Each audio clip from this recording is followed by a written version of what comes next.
വെള്ളിയാഴ്ച ദിവസം ഇവിടെ തെരഞ്ഞെടുപ്പ് പാടില്ല എന്ന് പറഞ്ഞിരുന്നത് ആരൊക്കെയാണെന്ന് അറിയാമോ? ഏതെങ്കിലും മതസംഘടനയാണ് പറയുന്നത് എങ്കിൽ നമുക്ക് മനസ്സിലാക്കാം. കാരണം അവർ ആ ഒരു കാര്യം മാത്രം നോക്കിയാൽ മതി. എന്നാൽ ഇവിടെ കേരള മുസ്ലിം ജമാഅത്ത് പറഞ്ഞു, മുസ്ലിം ലീഗ് എന്ന് പറയുന്ന പാർട്ടി പറഞ്ഞു. മുസ്ലിം ലീഗിനും MSFനും തമ്മിലുള്ള ബന്ധം എന്താണെന്ന് നമുക്കറിയാം. അന്ന് ഖാദർ കമ്മിറ്റി ഈ കാര്യത്തിനെ മുന്നോട്ട് വെച്ചിരുന്ന സമയത്ത് സമസ്ത ഉൾപ്പെടെയുള്ള ആൾക്കാർ പറഞ്ഞിരുന്നത് എന്താണെന്ന് ഓർക്കുന്നുണ്ടോ?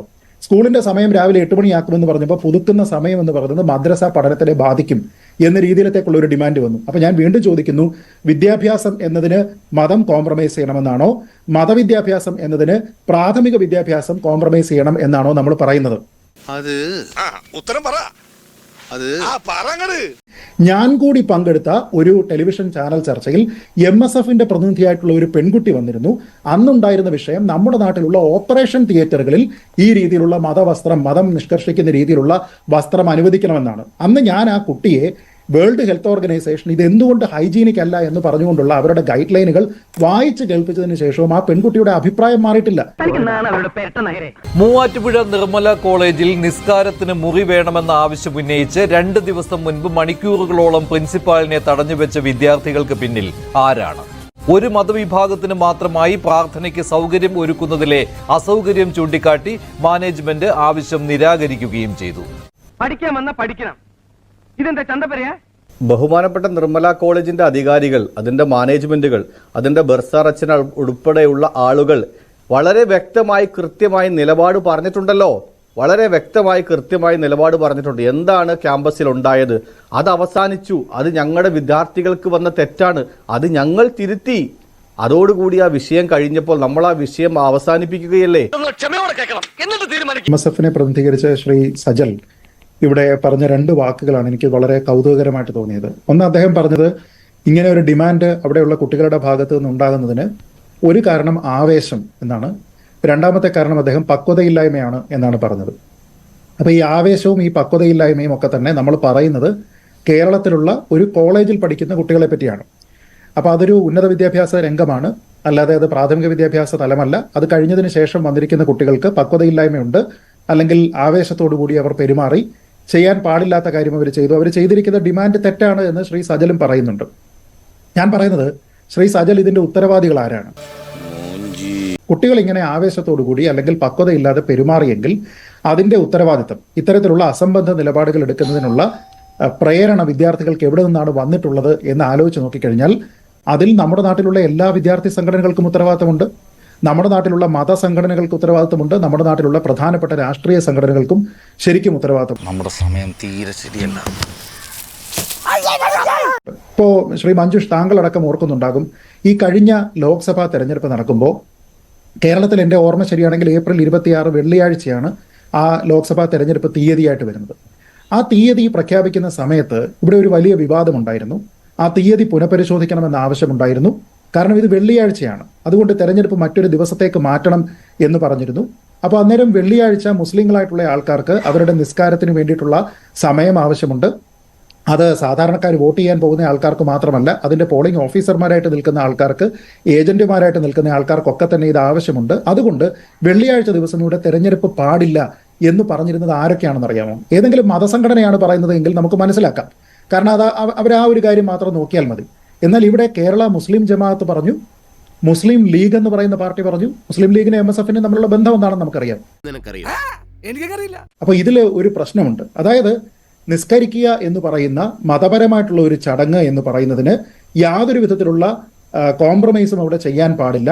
അപ്പൊ അന്നൊരു പൊതു തെരഞ്ഞെടുപ്പ് നടക്കുന്നുണ്ടെങ്കിൽ ആ ദിവസം അത് മറ്റൊരു ദിവസത്തേക്കാക്കി മാറ്റണം എന്ന രീതിയിലത്തേക്കുള്ള ഒരു ഡിമാൻഡ് ഇവിടെ ഉണ്ടായിട്ടുണ്ട്. അപ്പൊ ഇത് പക്വതയുള്ള നിലപാടാണോ, അത് ആവേശത്തിന്റെ പുറത്ത് വന്ന നിലപാടാണോ? അപ്പൊ അങ്ങനെ ഒരു നിലപാട് വലിയ സംഘടനകൾക്ക്, വലിയേട്ടന്മാർക്ക് ഒക്കെ തന്നെ എടുക്കാമെങ്കിൽ കുട്ടി സംഘടനകൾക്കും കുട്ടികൾക്കും ഇതേപോലെയുള്ള നിലപാട് എടുക്കാമോ എന്നുള്ളതാണ് ശ്രീ സജലിനോടുള്ള എൻ്റെ ഒന്നാമത്തെ ചോദ്യം. നമ്മുടെ കേരളത്തിൽ ഈ സ്കൂൾ സമയം ഉൾപ്പെടെയുള്ള പല കാര്യങ്ങളും പരിഷ്കരിക്കും എന്ന രീതിയിലത്തേക്കുള്ള ഒരു നിർദ്ദേശം ഏതാനും വർഷങ്ങൾക്ക് മുൻപ് ഖാദർ കമ്മിറ്റി മുന്നോട്ട് വെച്ചിരുന്നു. അന്ന് ഖാദർ കമ്മിറ്റി ഈ കാര്യത്തിനെ മുന്നോട്ട് വെച്ചിരുന്ന സമയത്ത് സമസ്ത ഉൾപ്പെടെയുള്ള ആൾക്കാർ പറഞ്ഞിരുന്നത് എന്താണെന്ന് ഓർക്കുന്നുണ്ടോ? സ്കൂളിന്റെ സമയം രാവിലെ 8 മണിയാക്കുമെന്ന് പറഞ്ഞപ്പോൾ പുതുക്കുന്ന സമയം എന്ന് പറയുന്നത് മദ്രസ പഠനത്തിനെ ബാധിക്കും എന്ന രീതിയിലത്തേക്കുള്ള ഒരു ഡിമാൻഡ് വന്നു. അപ്പൊ ഞാൻ വീണ്ടും ചോദിക്കുന്നു, വിദ്യാഭ്യാസം എന്നതിന് മതം കോംപ്രമൈസ് ചെയ്യണമെന്നാണോ, മതവിദ്യാഭ്യാസം എന്നതിന് പ്രാഥമിക വിദ്യാഭ്യാസം കോംപ്രമൈസ് ചെയ്യണം എന്നാണോ നമ്മൾ പറയുന്നത്? അതൊന്നും എനിക്കറിയാൻ മേല. അതിന് ഒരു ബുദ്ധി വേണം, അതിവനില്ല. അടുത്തത്, വിദ്യാഭ്യാസ സ്ഥാപനങ്ങളിലെ യൂണിഫോം എന്ന് പറയുന്നത് സെക്യുലർ ആയിരിക്കണം എന്നുള്ള ഒരു വാദം. ആ വാദത്തിന് എതിരായിട്ട് ഇല്ല, മതചിഹ്നം അല്ലെങ്കിൽ മതം നിഷ്കർഷിക്കുന്ന വസ്ത്രം നമുക്കത് ഉപയോഗിക്കണം എന്നൊക്കെ പറഞ്ഞുകൊണ്ട് കർണാടകയിൽ ഹിജാബ് വിഷയം നടക്കുന്ന സമയത്ത് കേരളത്തിലും ഹിജാബ് വിഷയം നടന്നു, ഐക്യദാർഢ്യം നടന്നു. അപ്പൊ ഇസ്ലാം മതത്തിലെ ഒരു എസെൻഷ്യൽ റിലീജിയസ് പ്രാക്ടീസ് അല്ല ഹിജാബ് എന്ന് അംഗീകരിക്കപ്പെടുന്ന ഇസ്ലാം പണ്ഡിതർ തന്നെ പറഞ്ഞതിന് ശേഷവും ആ വിവാദം നമ്മുടെ നാട്ടിൽ കത്തിപ്പടർന്നു. ഒപ്പം ശ്രീ സജൽ അറിയാൻ വേണ്ടി ഞാൻ കൂടി പങ്കെടുത്ത ഒരു ടെലിവിഷൻ ചാനൽ ചർച്ചയിൽ MSFന്റെ പ്രതിനിധിയായിട്ടുള്ള ഒരു പെൺകുട്ടി വന്നിരുന്നു. അന്നുണ്ടായിരുന്ന വിഷയം നമ്മുടെ നാട്ടിലുള്ള ഓപ്പറേഷൻ തിയേറ്ററുകളിൽ ഈ രീതിയിലുള്ള മതം നിഷ്കർഷിക്കുന്ന രീതിയിലുള്ള വസ്ത്രം അനുവദിക്കണമെന്നാണ്. അന്ന് ഞാൻ ആ കുട്ടിയെ വേൾഡ് ഹെൽത്ത് ഓർഗനൈസേഷൻ ഇത് എന്തുകൊണ്ട് ഹൈജീനിക് അല്ല എന്ന് പറഞ്ഞുകൊണ്ടുള്ള അവരുടെ ഗൈഡ് ലൈനുകൾ വായിച്ച് കേൾപ്പിച്ചതിന് ശേഷവും ആ പെൺകുട്ടിയുടെ അഭിപ്രായം മാറിയിട്ടില്ല. എന്തോന്നടേ ഇത്, തലച്ചോറില്ലേടേ? തലച്ചോറിന് പകരം പൊതിച്ചോറാണോ? MSFന്റെ ഭാരവാഹിയായിട്ടുള്ള കുട്ടിയാണ്. അപ്പൊ ഈ രീതിയിലത്തേക്ക് നമ്മൾ പലപ്പോഴും വിദ്യാഭ്യാസവുമായി ബന്ധപ്പെട്ട് ആരോഗ്യവുമായിട്ടൊക്കെ തന്നെ ബന്ധപ്പെട്ടുകൊണ്ട് ഈ ചേട്ടന്മാരും ചേച്ചിമാരും ചേട്ടൻ ചേച്ചി സംഘടനകളും ഇവിടെയുള്ള കുട്ടികൾക്ക് ഇതെന്തോ രീതിയിലുള്ള ഒരു പ്രത്യേക അവകാശമാണെന്നോ ഇതിനു വേണ്ടി വിദ്യാഭ്യാസവും മറ്റു കാര്യങ്ങളും കോംപ്രമൈസ് ചെയ്യേണ്ടതാണ് എന്ന രീതിയിലത്തേക്കുള്ള ഒരു ഇംപ്രഷൻ ഇവിടെ ഉണ്ടാക്കിയിട്ടുണ്ട്. ഇതിലാർക്കും പരാതിയില്ല. എന്താ ചേട്ടാ ഈ നാട്ടിൽ മാത്രം ഇങ്ങനെ പറഞ്ഞിട്ട് കാര്യമില്ലടാ. ആദ്യം തന്നെ ഞങ്ങളുടെ നിലപാട് പറഞ്ഞിട്ടുണ്ട്. ഞങ്ങൾ അവിടെ ഒരു തരത്തിലും ഒരു സമരം ചെയ്യാനോ ഇത്തരത്തിലുള്ളൊരു ആവശ്യം ഉന്നയിക്കാനോ ഞങ്ങൾ നിന്നിട്ടില്ല. ഒരു സംഘടനാപരമായി ഒരു ഐഡന്റിറ്റിയും MSFന്റെ ഭാഗത്തുനിന്ന് അവിടെ ഉണ്ടായിട്ടില്ല. ഇവിടെ വളരെ ആസൂത്രിതമായിട്ടാണോ ഇവിടെ ഈ വിവാദം ഇന്ന് ഉണ്ടായതെന്ന് പ്രിയപ്പെട്ട ബഹുമാനപ്പെട്ട ഈ അൽമായ ഫോറത്തിന്റെ പ്രതിനിധിക്ക് സംശയമുണ്ടെങ്കിൽ അത് അദ്ദേഹത്തിന് സംശയിക്കാനുള്ള അവകാശവും അർഹതയും എല്ലാം ഉണ്ട്. അദ്ദേഹം അത് പറഞ്ഞുകൊള്ളട്ടെ. ഞങ്ങൾ വളരെ വ്യക്തമായി നിലപാട് പറഞ്ഞിട്ടുണ്ട്. MSFന് ഇതിൽ യാതൊരു ബന്ധവുമില്ല. നിന്റെ പരിപാടി തീർത്ത് തരാണ് ഞാൻ. 2 കാര്യങ്ങൾ മാത്രം ഒന്ന് ശ്രീജിത്ത് പണിക്കർ പറഞ്ഞതിന് മറുപടി പറയുക. വളരെ ബുദ്ധിപൂർവ്വം ശ്രീജിത്ത് പണിക്കർ ഈ നിസ്സാരമായ ഒരു വിഷയത്തെ വിദ്യാർത്ഥികളുടെ, കുട്ടികളുടെ, നമ്മളൊക്കെ പല കാര്യങ്ങളും ചർച്ച ചെയ്യുമ്പോൾ വിദ്യാർത്ഥികളുടെ, കുട്ടികളുടെ എന്ന് പറഞ്ഞ് കണക്കാക്കേണ്ട അല്ലെങ്കിൽ ചർച്ച ചെയ്യപ്പെടേണ്ട ഒരു വിഷയത്തെ ശ്രീജിത്ത് പണിക്കർ കൊണ്ടുപോയി കേട്ടിയത് ഏത് വിഷയത്തിലേക്കാ? പൊതു തെരഞ്ഞെടുപ്പിൻ്റെ വിഷയത്തിലേക്കാണ്. ഞാൻ ചോദിക്കട്ടെ മഞ്ജുഷേ, ബഹുമാനപ്പെട്ട ഇപ്പോൾ അൽമായ ഫോറത്തിൻ്റെ പ്രതിനിധിയായിട്ടുള്ള അല്ലെങ്കിൽ സീറോ മലബാർ സഭയുടെ, ക്രൈസ്തവ സഭയുടെ ബഹുമാനപ്പെട്ട ആളുകൾ ഞായറാഴ്ചയാണ് ഈ പൊതു തെരഞ്ഞെടുപ്പ് വരുന്നതെങ്കിൽ, അതല്ലെങ്കിൽ ഹൈന്ദവ വിശ്വാസത്തിന് പ്രത്യേകമായി പരിഗണന കൊടുക്കുന്ന ഒരു ദിവസമാണ് ഈ തെരഞ്ഞെടുപ്പ് വരുന്നതെങ്കിൽ സ്വാഭാവികമായിട്ടും ആവശ്യപ്പെടുന്നതിൽ എന്താണ് തെറ്റ്? അയ്യോ അങ്ങനെ പറയരുത് പ്ലീസ്. ഞങ്ങൾക്ക് അസൗകര്യമുണ്ട്. എല്ലാവരെയും ഉൾക്കൊള്ളുന്ന തരത്തിലുള്ള ഒരു ഇന്ത്യൻ ജനാധിപത്യമല്ലേ ഈ രാജ്യം. ഒന്ന് അധികാരികളോട്, സർക്കാരുകളോട്, അതല്ലെങ്കിൽ ബന്ധപ്പെട്ട അധികാരവർഗങ്ങളോട് ഇങ്ങനെ ഒരു അസൗകര്യം ഞങ്ങൾക്കുണ്ട്, അതൊന്ന് മാറ്റിവെക്കാൻ കഴിയുമോ എന്ന് പറയുന്നതിൽ എന്താ തെറ്റ്? അവിടെയൊന്നും ഒരു ഹിഡൻ അജണ്ടയുമായിട്ടല്ല ഒരു മതസംഘടനയും പ്രവർത്തിക്കുന്നത്. അങ്ങനെ ഒരു അഭിപ്രായവും ഞങ്ങൾക്കില്ല. ഈ വിഷയത്തിൽ വളരെ വ്യക്തമായി ഒരു MSFകാരൻ പോലും ഈ ആവശ്യം ഉന്നയിക്കുകയോ ഈ സമരത്തിന് മുന്നിൽ നിൽക്കുകയോ ചെയ്തിട്ടില്ല എന്ന് വളരെ ഉറപ്പിച്ച് ഞങ്ങളുടെ സംഘടനാ നിലപാട് ഞങ്ങളോട് പറയുകയാണ്. ബേബിയുടെ ചോദിച്ചില്ലേ, ഞാൻ ഉടനെ മാറ്റി കൊടുക്കാം. ഒരു പൊതു അവധി ദിവസം തെരഞ്ഞെടുപ്പ് വെക്കുന്നത് പോലെയല്ല ഒരു വെള്ളിയാഴ്ച തെരഞ്ഞെടുപ്പ് വെക്കുന്നത്. എന്ന് വെച്ചാൽ പൊതു അവധി ദിവസം എന്ന് പറയുന്നത് അവധിയാണ് ശ്രീ സജൽ. വെള്ളിയാഴ്ച എന്ന് പറയുന്നത് കേരളത്തിൽ അവധിയല്ല. താങ്കൾ എന്ത് പറഞ്ഞാലും. അപ്പൊ താങ്കൾ ഇക്വേറ്റ് ചെയ്യാനായിട്ട് എന്നോടുള്ള മറുപടി എന്ന് പറഞ്ഞുകൊണ്ട് പറഞ്ഞ കാര്യം എന്താണ്? ഒന്ന്, ഞായറാഴ്ചയുള്ള ക്രിസ്ത്യാനികളുടെ പ്രാർത്ഥന. ഞായറാഴ്ച പൊതു അവധിയാണ് സാർ. 2, ഹിന്ദുക്കളുടെ ഏതെങ്കിലും ഒരു ആഘോഷം, ഹിന്ദുക്കളുടെ ഏതെങ്കിലും ഒരു ആഘോഷം വരുന്ന ഏതെങ്കിലും ഒരു ദിവസം ഉണ്ടെങ്കിൽ അത് പൊതു അവധിയായിരിക്കും. ഞാൻ പറഞ്ഞത് എന്താ? പൊതു അവധി അല്ലാത്ത ദിവസം. കേരളത്തിൽ എന്താ താങ്കൾ ശ്രീ സജൽ പറഞ്ഞത്? വെള്ളിയാഴ്ചകളെല്ലാം കേരളത്തിൽ അവധിയാണെന്നാണോ? കേരളത്തിൽ വെള്ളിയാഴ്ച ഒരു മുസ്ലിമും ജോലിയില്ല എന്നാണോ പറയുന്നത്? എന്ത് അസംബന്ധമാണ് പറയുന്നത്? കേരളത്തിൽ വെള്ളിയാഴ്ച പൊതു അവധിയല്ല, കേരളത്തിലുള്ള മുസ്ലിങ്ങൾ വെള്ളിയാഴ്ച ജോലി ചെയ്യുകയും ചെയ്യുന്നുണ്ട്. അപ്പൊ അതിന്റെ പേരിൽ കൊണ്ടുവന്നിരിക്കുന്ന ഒരു കാര്യത്തിൽ ഞാൻ പറഞ്ഞ അതേ വാദം തന്നെ എടുത്തിട്ട് തിരിച്ചിങ്ങോട്ട് പറഞ്ഞിട്ട് എന്താണ് കാര്യം? അയ്യോ, അവന് കിട്ടിയതൊന്നും പോരാ. എങ്കിൽ പിന്നെ നമുക്ക് വേറെ ദിവസമാക്കാം, വ്യാഴാഴ്ചയാക്കാം. ശരി, എനിക്ക് പരാതിയില്ല. പക്ഷെ എന്റെ പോയിന്റ് അതായിരുന്നില്ലല്ലോ. എന്റെ പോയിന്റ് എന്ന് പറയുന്നത് പൊതു അവധി അല്ലാത്ത ഒരു ദിവസം അത് വെച്ചാൽ എന്താണ് കുഴപ്പം? തിങ്കളാഴ്ച വെച്ചാലും എനിക്കൊന്നുമില്ല, വെള്ളിയാഴ്ച വെച്ചാലും എനിക്കൊന്നുമില്ല. പക്ഷേ വെള്ളിയാഴ്ച വെക്കുന്നത് പ്രശ്നമാണ് എന്ന് പറഞ്ഞുകൊണ്ട് ഒരു മതത്തിനെ, നമ്മുടെ രാജ്യത്തെ ഏറ്റവും പ്രധാനപ്പെട്ട ജനാധിപത്യ പ്രക്രിയ നടക്കുമ്പോൾ സാധാരണ രീതിയിൽ പൊതു അവധി അല്ലാത്ത ഒരു ദിവസത്തിന് മറ്റൊരു തരത്തിലുള്ള പ്രാധാന്യം അതിൽ കൽപ്പിച്ചുകൊണ്ട് അതിൽ നിന്ന് ഒരു ഇളവ് വേണം, ഒരു എക്സംഷൻ വേണം എന്ന രീതിയിൽ പറയുന്നു. ഇതിന്റെ എക്സ്റ്റൻഷനാണ് ഞാൻ നേരത്തെ താങ്കളോട് പറഞ്ഞത്.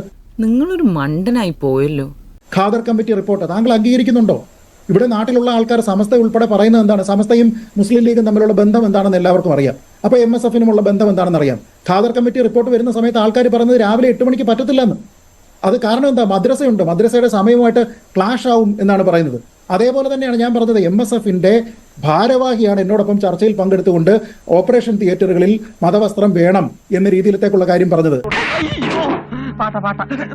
അപ്പൊ ഇതൊക്കെ പറഞ്ഞത് എന്തിനാണെന്ന് വെച്ചാൽ വെറുതെ ആരോപണമല്ല, നേരെ മറിച്ച് വളരെ ഫ്രീ ആയിട്ട് കുറേയധികം കുട്ടികൾക്ക് ഒരു പ്രിൻസിപ്പലിന്റെ ഓഫീസിലേക്ക് കടന്നു ചെന്നുകൊണ്ട് അദ്ദേഹത്തെ അവിടെ ബന്ദിയാക്കി വെക്കുന്ന രീതിയിലത്തേക്ക് മുദ്രാവാക്യം വിളിക്കുന്നതിനുള്ള പ്രേരണ എവിടെ നിന്ന് കിട്ടി?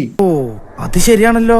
ഞാൻ ചോദിക്കട്ടെ, ജനാധിപത്യപരമായിട്ട് പ്രവർത്തിക്കുന്ന ഒരു നാടാണ്. താങ്കൾ പറഞ്ഞ് എങ്ങനെയൊക്കെ ഈ കുട്ടികളെ ന്യായീകരിക്കാനായിട്ട് ശ്രമിച്ചാലും, അതായത് പിന്നെ എന്താണ്, കുഞ്ഞുങ്ങളാണെന്നല്ലേ, ചെറിയ കുട്ടികളാണ്, പക്വതയില്ലാത്തവരാണ്, ശരി, ഇതെല്ലാം ഞാൻ സമ്മതിക്കുന്നു. പക്ഷെ അതിനോടൊപ്പം തന്നെ മറ്റൊരു കാര്യം കൂടിയുണ്ട്.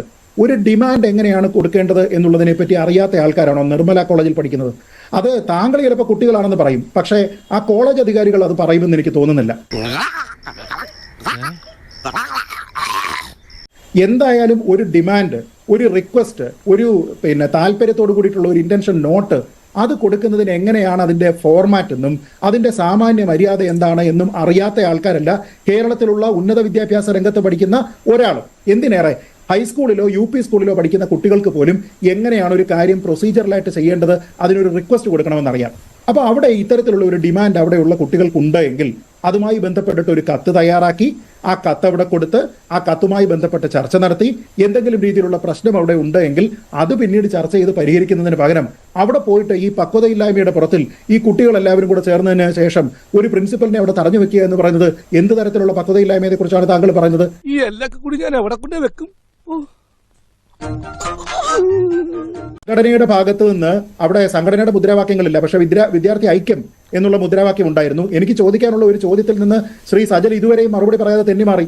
ഞാൻ ചോദിക്കുന്നത്, MSF എന്ന് പറയുന്ന സംഘടനയിലുള്ള അംഗങ്ങളോ നിങ്ങളുടെ ഭാരവാഹികളായിട്ടുള്ള ആൾക്കാരോ ഇതിൽ ഉണ്ടായിരുന്നുവെങ്കിൽ നിങ്ങളുടെ നടപടി എന്താണ് എന്നുള്ളതാണ് ഞാൻ ചോദിക്കുന്നത്. നീ നല്ല ചുട്ട മറുപടി കൊടുത്തോടാ. ചുട്ടു കൊടുക്കും ഞാൻ. നമ്മുടെ മെഡിക്കൽ കോളേജുകളിലെ വിഷയവുമായി ബന്ധപ്പെട്ട് MSFന്റെ ഒരു ഭാരവാഹി നടത്തിയ ചർച്ചയെക്കുറിച്ച് ശ്രീജിത്ത് പണിക്കർ പറഞ്ഞു. അന്ന് ആ ചർച്ച അവസാനിക്കുന്നതിന് മുമ്പ് ആ ചർച്ചയിൽ അതേ ചാനലിൽ തന്നെ വിളിച്ചു ചോദിച്ചപ്പോൾ MSFന്റെ സംസ്ഥാന ഭാരവാഹി, സംസ്ഥാന അധ്യക്ഷനാണ് കേരളത്തിലെ അവസാന വാക്ക് പറയുന്നത്.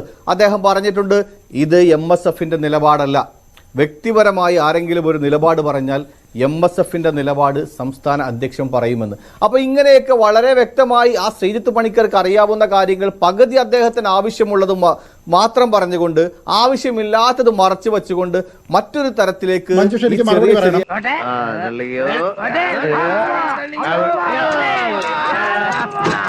മറ്റുള്ള കുറേയധികം ആൾക്കാർ ഇവിടെ വന്ന് പ്രശ്നമുണ്ടാക്കിയതിനു ശേഷം അതെല്ലാം തന്നെ ഇത്തരത്തിലുള്ള വർഗീയ ചർച്ചയാക്കാൻ വേണ്ടിയിട്ട് ശ്രീജിത്ത് പണിക്കരെ പോലെയുള്ള ആൾക്കാർക്ക് അവസരമുണ്ടാക്കുന്നു എന്ന് പറയുന്നതിലെ കാര്യം എന്താണ്? ഞാൻ ഇവിടെ പറഞ്ഞിരിക്കുന്ന ഏതെങ്കിലും കാര്യം ഇവിടെ ഇല്ലാത്തതാണോ? ഇവിടെ പറഞ്ഞിരിക്കുന്ന കാര്യത്തിനെ താങ്കൾ വളച്ചൊടിച്ച് വ്യാഖ്യാനിക്കാനായിട്ട് ശ്രമിച്ചു. താങ്കൾ ഇപ്പൊ പറഞ്ഞിരിക്കുന്ന ആ TV ചാനൽ ചർച്ചയുടെ അവസാനം ഒരു സെക്കൻഡ്, ഈ TV ചാനൽ ചർച്ചയുടെ അവസാനം ഞാനൊന്ന് പറയുന്നത് താങ്കൾ കേൾക്കൂ. അറിയാത്ത പിള്ള ചൊറിയുമ്പോൾ അറിയും. ആ TV ചാനൽ ചർച്ചയുടെ അവസാനം MSFന്റെ സംസ്ഥാന സെക്രട്ടറിയോ പ്രസിഡന്റോ ആരോ വിളിച്ച് അവിടെ ആര് വിളിച്ചു എന്നാണ് പറഞ്ഞത്? താങ്കൾ പറഞ്ഞത് പ്രസിഡന്റ് ആണോ? അദ്ദേഹമാണ് അവസാന വാക്ക് പറയുന്നത്. അദ്ദേഹത്തിന്റെ നിലപാട് ആ ചാനലിലൂടെ അറിയിച്ചിട്ടുണ്ട് എന്ന് താങ്കൾ പറഞ്ഞു. ഞാൻ ചോദിക്കുന്നത്, ആ ചാനൽ ചർച്ചയിൽ പങ്കെടുക്കുന്ന പെൺകുട്ടി സംസ്ഥാന സെക്രട്ടറി MSF എന്ന പേരിലാണ്, എന്ന ടൈറ്റിലിനാണ് ഈ ചർച്ചയിൽ പങ്കെടുക്കുന്നത്. MSFന്റെ സംസ്ഥാന സെക്രട്ടറി. അപ്പോൾ ആ പദവി ദുരുപയോഗിച്ചുകൊണ്ടാണോ വന്നത്? അതോ ആ കുട്ടി വ്യക്തിപരമായിട്ടുള്ള അഭിപ്രായം പറയുന്നതിന് വേണ്ടി പാർട്ടിയിൽ അല്ലെങ്കിൽ ആ സംഘടനയിലുള്ള ഔദ്യോഗികമായിട്ടുള്ള സ്ഥാനത്തിനെ ദുരുപയോഗിച്ചു എന്നാണോ നിങ്ങളുടെ അഭിപ്രായം? താൻ ആരാണെന്ന് തനിക്കറിയാമേലെങ്കിൽ താൻ എന്നോട് ചോദിക്കുക. താൻ ആരാണെന്ന് അങ്ങനെയാണ് എങ്കിൽ ഈ ടൈറ്റിലിൽ വന്നുകൊണ്ട് വ്യക്തിപരമായിട്ടുള്ള അഭിപ്രായം പറയുന്ന, സംഘടനയുടേതല്ലാത്ത മറ്റൊരു അഭിപ്രായം അവിടെ പറയുന്ന ഒരാളിനെ പറ്റി നിങ്ങൾ എന്ത് നടപടിയെടുത്തു? അത് ചോദിക്കുമ്പോൾ മറുപടി പറയണമല്ലോ. അപ്പൊ ഇത് എന്തെങ്കിലും കാര്യത്തിൽ ആരോപണം വരുന്ന സമയത്ത് ഞാൻ ഇടപെടുകയാണ്. സജൽ നടപടിയെടുത്തു എന്ന് തന്നെയാണല്ലോ താങ്കളുടെ നിലപാടില്ലേ? ശ്രീജിത്ത് പണിക്കരുടെ ഹൈപ്പോത്തറ്റിക്കൽ ക്വസ്റ്റ്യന് മറുപടി പറയേണ്ട ഉത്തരവാദിത്തമൊന്നും MSFനില്ല. അങ്ങാടി തോറ്റ അമ്മയോട് എന്നൊരു പഴഞ്ചൊല്ലുണ്ട്. എന്തിനാ അമ്മാവ ഈ ചിറ്റപ്പന്റെ മേൽ ചാടിക്കേറണേ? ഇവിടുത്തെ നാട്ടുകാർക്ക് എന്റെ വ്യക്തിപരമായ പേരിൽ ഞാൻ നന്ദി രേഖപ്പെടുത്തിക്കൊള്ളുന്നു. ഒന്ന് സബ്സ്ക്രൈബ് ചെയ്തിട്ട് പോടാ.